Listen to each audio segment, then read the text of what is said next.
Hello everyone, my name is Jill and welcome to my channel. This is a video that I'm surprised I haven't made yet. I am going to be listing off my fish room essentials. I just went through my cupboard and picked out everything that I swear by, everything that I've used multiple times, and if you don't have this stuff already, I would recommend picking this stuff up before you need it, because there's been moments that I have not had this stuff and I went to go get it and it was just a huge inconvenience. First things first, flexible airline tubing. Airline tubing is obviously used for your aerator. Now there's been a few times that I've had to replace old airline tubing that I've been using, and there's also been times that I'm starting up a new aquarium for fry or maybe just new fish, and it's just convenient to have a lot of airline tubing on hand. It's only like $1 or 50 cents per meter, so that's great, and it's super essential, so definitely keep it in your fish room.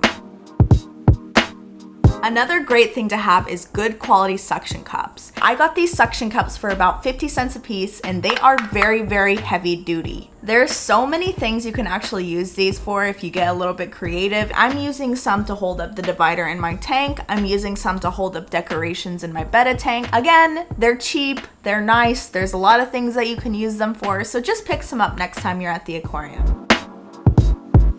Next up is methylene blue. You can use methylene blue to stop fungus from spreading on your fish eggs. It can also be used to treat fungal infections in fish. I've used it for both of those reasons, and it's actually worked out really well each time. When you use this stuff, you have to be very careful. It does stain your hands, it does stain your countertops, but it is a very good general cure. Seachem Prime. Is it Seachem or Seachem? Someone let me know. I only got this a couple of months ago, but this stuff is great. This primer not only removes chlorine, but it also removes ammonia, nitrites, and nitrates. This stuff is obviously going to be a little bit more expensive than regular primer, but I think it's worth it in my opinion, and I think when you try it, or if you try it, that you would love this stuff. I almost didn't talk about this one because I feel like it's a no-brainer, but this is just a water test kit. If you keep fish and you don't have something like this or test strips, then really go get some. Even if you have a perfectly established tank and you just run out, take it from me. I thought I had a perfectly established tank. I didn't test it for 2 months, and then it turns out my nitrates were just going sky high and I had a huge problem. You need a test kit or you need test strips, you guys. Sponge filters. I think that this one is kind of random. Like, I don't use these every single day, and it's not really often that I just need one randomly, but if you don't have sponge filters, go pick yourself up some sponge filters. They're amazing, I swear by them. Let's say that you're only using hang-on back filters and then you find out one day that that is not enough filtration in your tank. Just throw one of these babies in and that'll help you out a ton. These things are great, I'm telling you. Now pick some up. Pick them up in every single size. Pick up 100 of them. I love these things.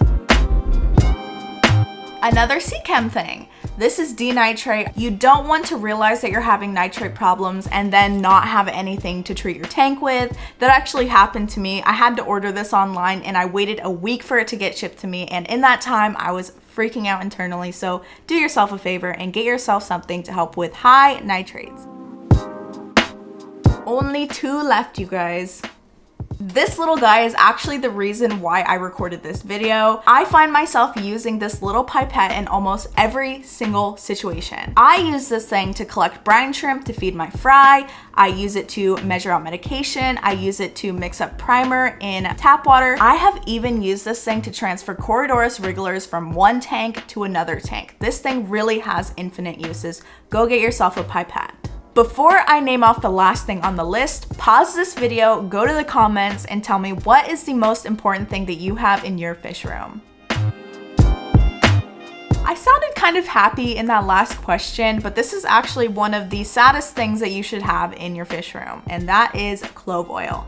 Now, if you don't know why you should have clove oil in your fish room, it is in case you need to humanely put down one of your fish. It's really good to have around. You don't know when you're going to need it, and hopefully you don't need it very often, but when you do, you do, and it's really good to have, so go pick yourself up some clove oil. Happy note, ending on a happy note. That was the last thing. If you guys like this video, let me know, because I do have more things that I was going to name off in this video that I just thought would make this video way too long. But stop. Do not leave this video yet. One important thing before you go. Thank you so much to my patrons on Patreon. Thank you, Kelvin, Danny, Abby, Cam, Skippity Skeep, and my mother is actually my newest patron. Without you guys, I would not be able to make videos like this, and I am seriously forever grateful for you guys. And if anyone else wants to become a patron of mine, I will leave a link to my Patreon in the description. Okay, you guys, that's it. I'm done. If you like this video, please do drop a like because it helps my channel so much. If you like me and you like this sort of video, do subscribe because I make videos like this often. And yeah, thank you so much for watching, and I hope to see you guys in the next one.